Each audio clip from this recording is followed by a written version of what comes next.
Good morning, class. How are you? I hope you all will be safe and sound at your home. I am Patram Sharma. Today I am going to tell you the long question answer of the chapter 9, My Side of the Mountain. So let's start the question answers.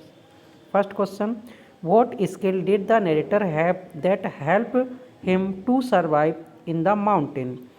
Narrator के पास ऐसी कौन सी skill थी जिससे वो उसकी mountain में रहने यानी पर्वत में रहने के लिए उसकी मदद की उसने?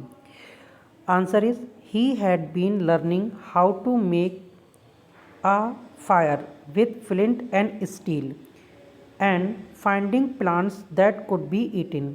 यानी कि जो नरेटर था वो लकड़ी और स्टील से आग जलाना सीख रहा था और उसने ऐसे पौधों को खोज रहा था जिससे खाने के लिए सेफ हों। Next, what preparations had the narrator made to survive through the winter. Winter के दौरान उसने ऐसी कौन सी प्रिपरेशन की जिससे कि वो अपने आप को बचा सका विंटर से? Answer is the narrator had made many preparations like hunting, identity, save plant to eat, gather firewood and the eatables। यानी कि जो नरेटर है उसने बहुत सारी तैयारियां की थी, जैसे कि शिकार करना, सुरक्षित पौधों जो खाने के लिए उन्हें पहचानना, लकड़ी जलाने के लिए इकट्ठा करना और ईटेबल्स चीज़ों को इकट्ठा करना। Next is now reference to the context. Question answer is reference to the context is there. तो first paragraph is given, I laughed at my fears. मैं अपने फियर पर हंसा, यानी कि डर पर हंसा। तो इसमें है आपका what had the narrator been afraid of. Narrator किससे डर गया था? The narrator had been afraid of snowstorm in winter. यानी कि सर्दी में आने वाले तूफान से नरेटर डर गया था। Why is he laughing now. अब वो हंस क्यों रहा था? ही इज़ लाफिंग वो he had survive his first snow storm by making fire. उसने आग जलाकर अपने पहले तूफान को क्या है आने से उस अपने आप को सुरक्षित कर लिया था, वो इसलिए हंस रहा था।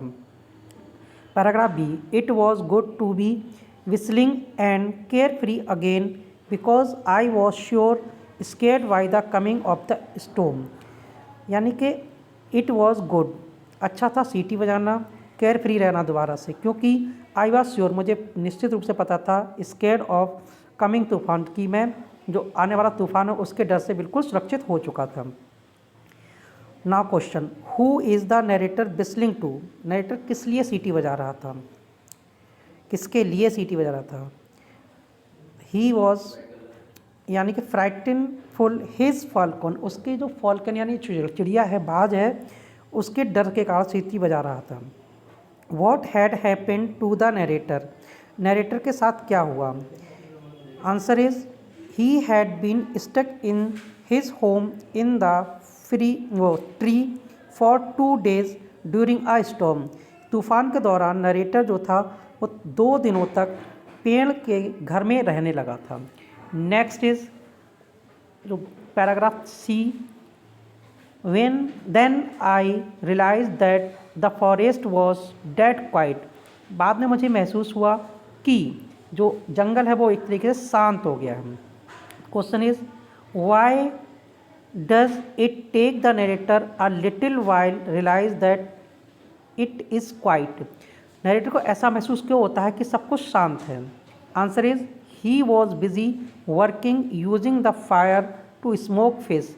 यानी मछलियों को भूनने के लिए वो अपने काम में व्यस्त था और आग जलाने में व्यस्त था, इसलिए उसको ऐसा रियलाइज होता है। वाई इज़ इट क्वाइट, वो शांत क्यों है?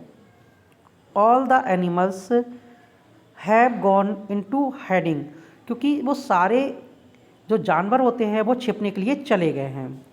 What is about to happen, क्या होने वाला है? Answer, a storm is coming, एक तूफान आने वाला है। Note, do this work in your English literature copy, writing should be neat and clean. I hope you have understand all the questions. So have a nice day. Goodbye.